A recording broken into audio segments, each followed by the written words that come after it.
Oh, I did want to show you reflow. Have you used reflow on your? Reflow is if you imported a song and you want to just very quickly change some lyrics, maybe you sing it slightly different. It's 99% right, but you use one or two words different or something. You could go into here. Oh goodness, we keep running into this.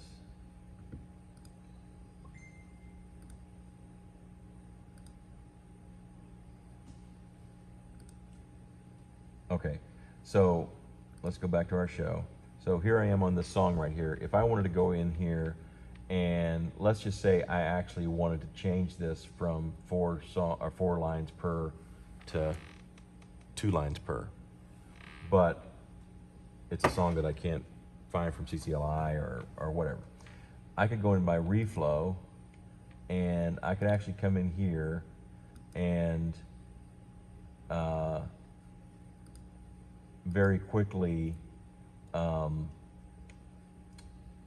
either change a lyric, change a spelling, something like that, or I could come in here, put my cursor where I want it, and insert a slide break. And now all of a sudden, our slides are much more what we want, right?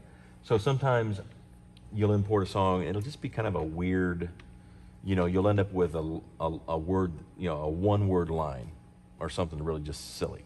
You could go in here and instead of making this worthy of, instead of this name above every other name, I could say I wanted to make it real dramatic. I could have it be Jesus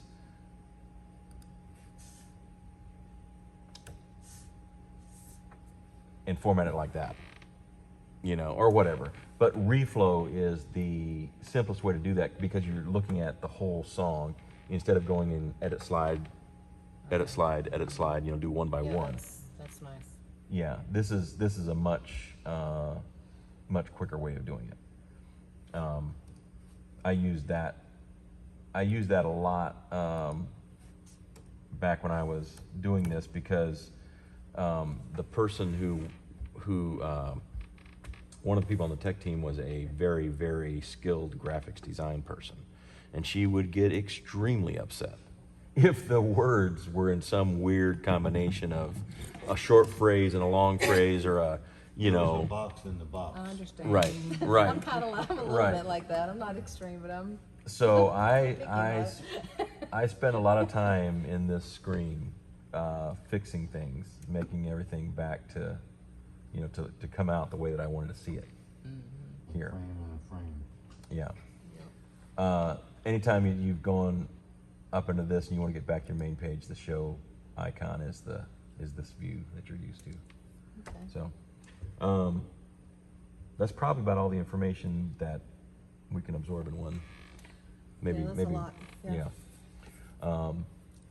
I would highly recommend that you would do 2 things.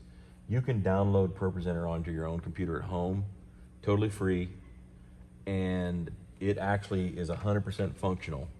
You don't care about it on your home computer. You don't care about it outputting to the slides, to the screens or whatever, right? So you don't care that the demo version puts a watermark on the screen. That doesn't matter. But you can actually go in there. You can edit songs. You can build your whole service. You can do all that stuff if you want to on your own computer, and then import it onto this computer, or just use it as a training, looking around, practicing, whatever.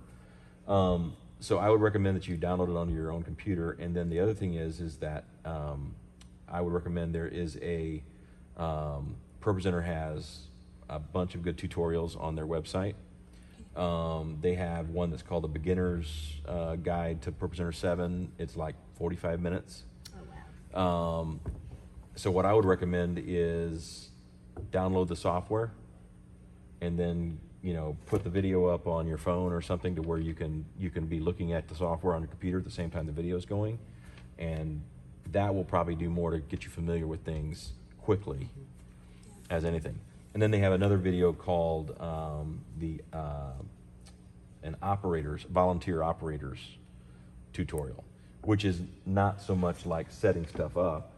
It's more like how you would actually, what you would do in a service kind of thing. So if you have, you know, if you bring more people on your team and you know that this person is really just going to be, you know, is really just going to be running on a Sunday morning, they don't necessarily need to know all the inner workings. Right. They could watch that video and in half an hour kind of have a good idea of how to run things. Okay. All right.